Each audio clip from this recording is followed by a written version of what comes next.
name. Take thee light and burn thee bright, and the spell be cast aright.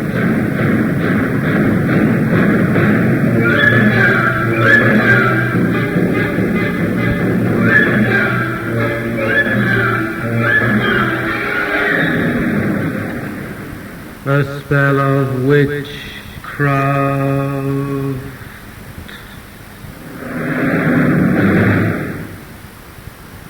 With Patricia Crowther.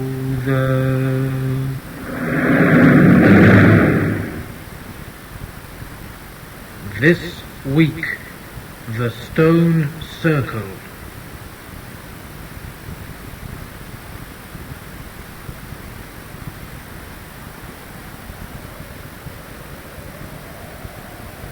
Blood of a bat, hair of a cat, skin of a man, mix if you can, hair of a goat, blood of a stoat, all this you mix, until him you fix.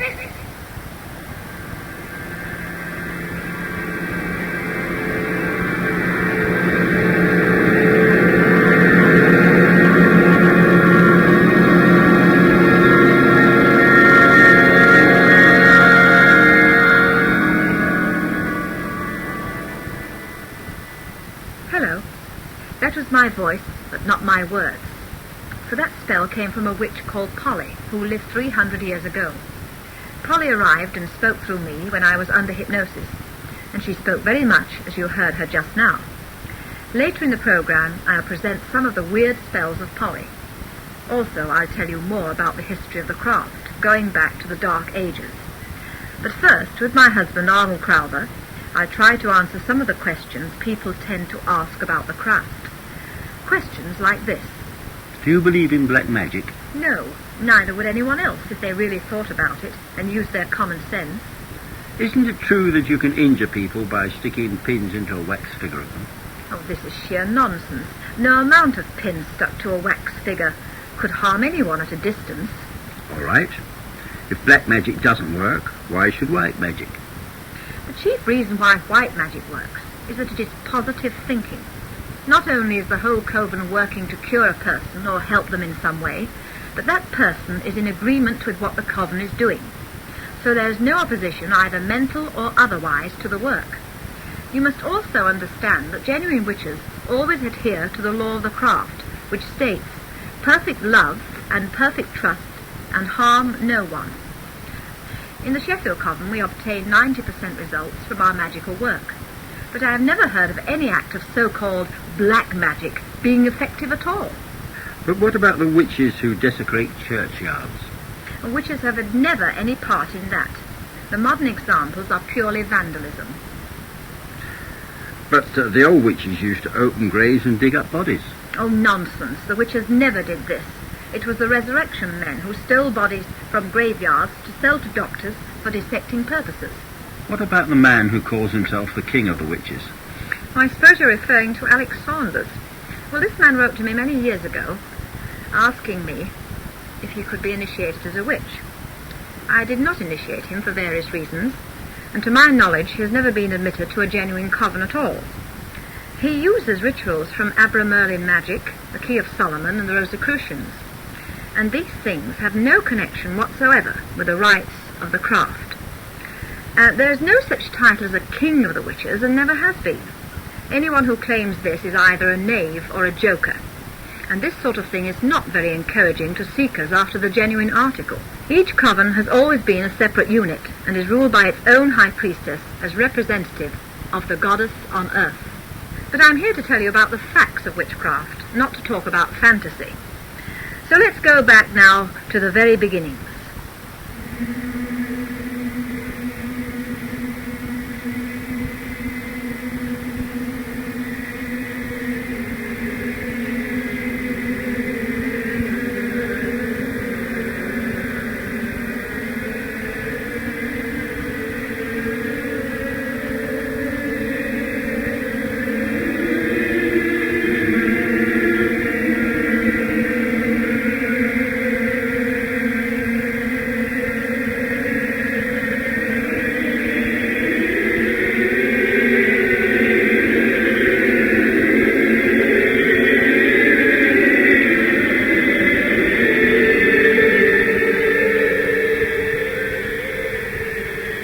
Before the gods that made the gods had seen their sunrise pass, the white horse of the White Horse Vale was cut out of the grass. Before the gods that made the gods had drunk at dawn their fill, the white horse of the White Horse Vale was hoary on the hill. Age beyond age on British land, eons on eons gone, was peace and war in western hills, and the white horse looked on.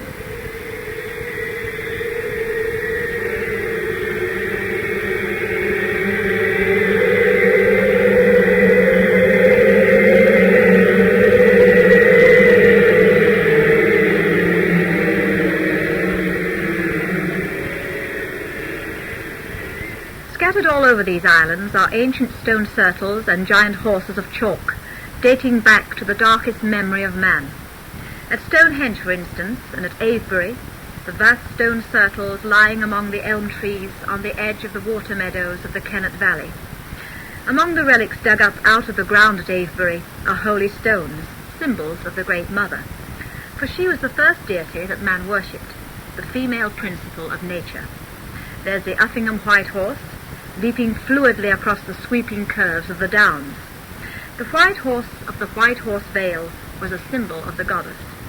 The scouring of the white horse took place every 7 years, a mystical number in itself.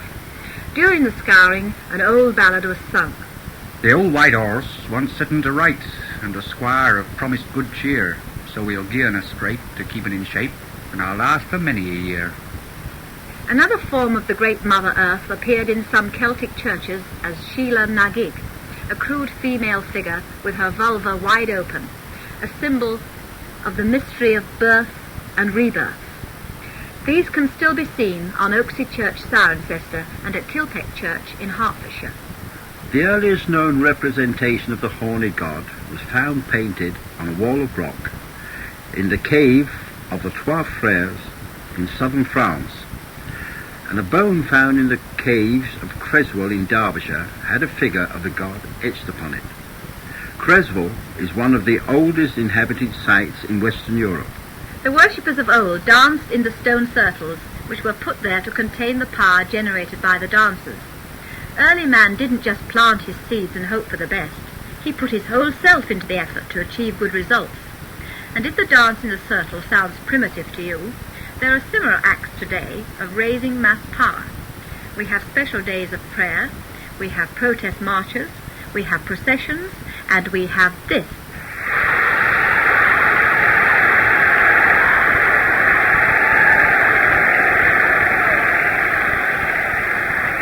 Football fans think they can cause their team to win by mass shouting. They add their own efforts to those of the players. Not very far from the primitive dancing of the ancient people.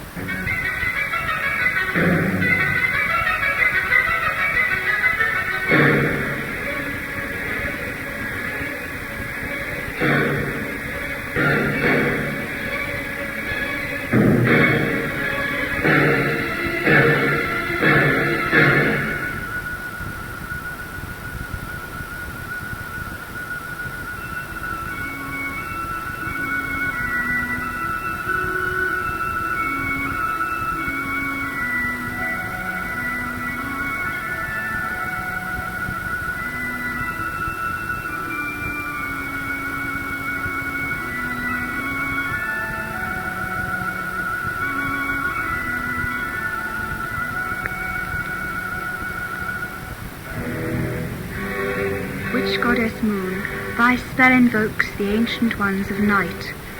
Once more the old stone altar smokes, the fire is glimmering bright. Scattered and few thy children be, yet gather we unknown to dance the old round merrily around the time-worn stone. To dance the old round merrily around the time-worn stone. In Witchcraft we carry on the festivals of long ago. The Old Spring Festival was a great social event. It was a flower festival. Houses were decorated with May blossom and cloaks of green leaves were made for the men. The solemn ceremony of the morning took place on the sacred mount, where there was an altar, a throne, and a circle of stones. People formed a half circle round the throne, facing the rising sun, and the priestess led by the Virgin Queen of May, entered into the centre. As the sun appeared on the horizon, a man representing the god appeared, naked except for a headdress of horns.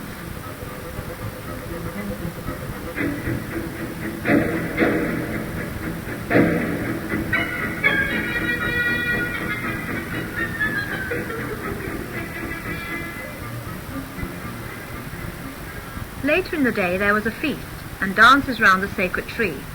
This tradition lasted through the centuries, and in places where the tree eventually decayed, it was replaced by the stone pillar or the May pole. And from these old festivals came the May Queen or Godiva, naked in those days and riding a white horse, a symbol of the goddess.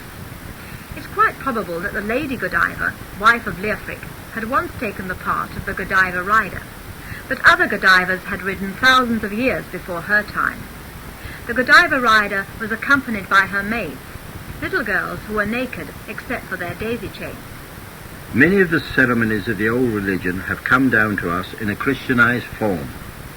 The Derbyshire well dressings go back to the days when men worshipped the Celtic goddess of water and placed garlands round her wells.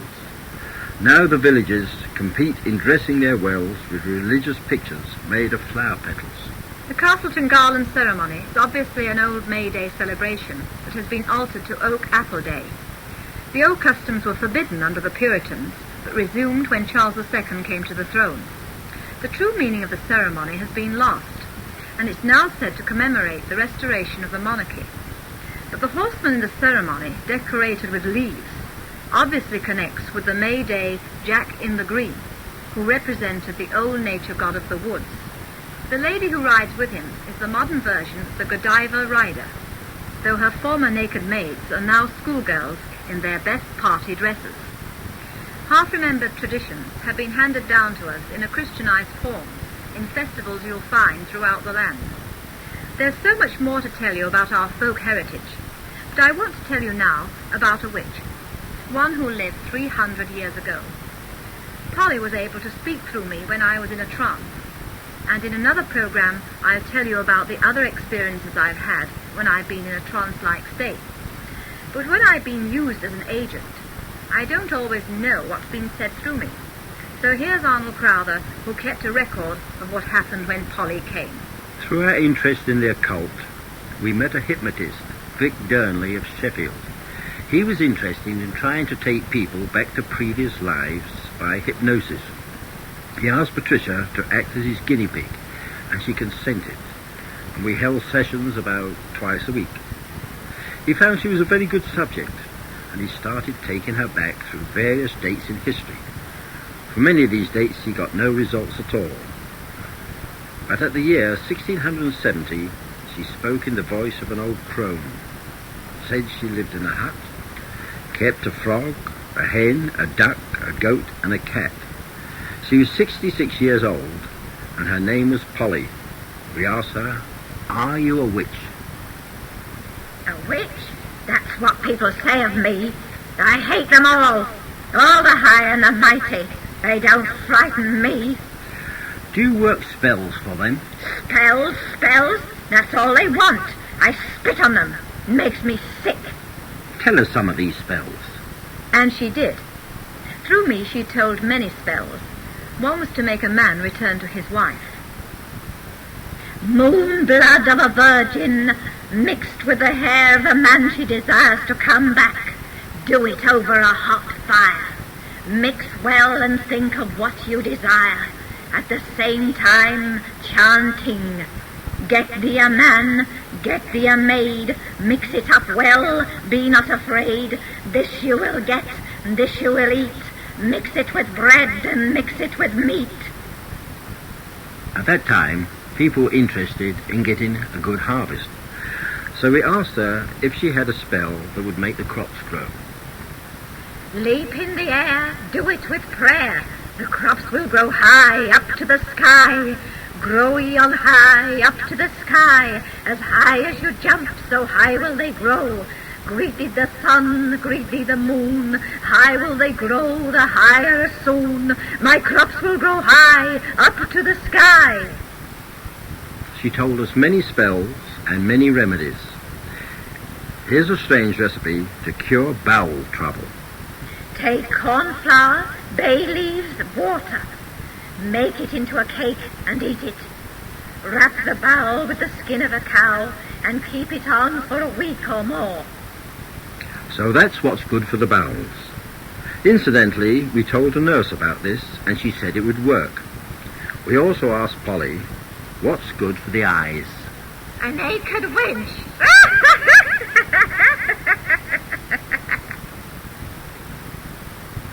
I've been reciting these spells as near as possible to the way I spoke when I was in the trance. At our next meeting, I was hypnotized again. And once more, she went back to the life of Polly. A spell to make your man return from another woman. Think on him, write his name on parchment plain, transfix it so and pin and sew, cover with thy genitals. Think of him while doing it and say, she will think thee foul, she will think thee bad, she will think thee ugly, she will think thee mad, until I dig thee up. This girl will think thee bad, this girl will think thee mad. No spouse to her will you be, until 80 years and 3. Have you got a spell to make a man impotent? I've never been asked before to make a man impotent. Usually men ask for more strength. And for that, get a cow's horn, powder it down and drink it, and you'll have the power of 10 men.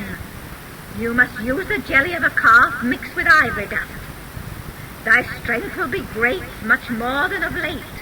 Thou'll satisfy 10 and over again. A spell to raise the power in man. Now one to raise the power in the elements. Gather the storm, gather the clouds, rain from the sky will fall to the ground. Rush, rush, rush, rush, rush to the ground. Gather ye clouds, wind from the east, wind from the west, wind from the north, and wind from the south. Gather ye all, under the sky, under the sky.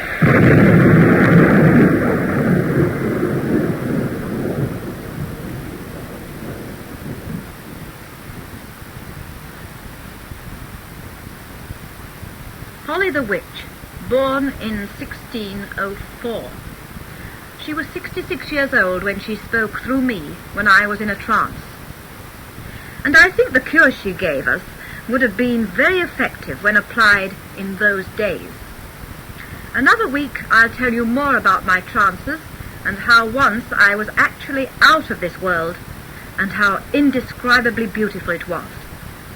Next week's program will be devoted to a witchcraft ritual. But meanwhile, it's goodbye from Arnold Crowther, from me, Patricia Crowther, and Polly the Witch.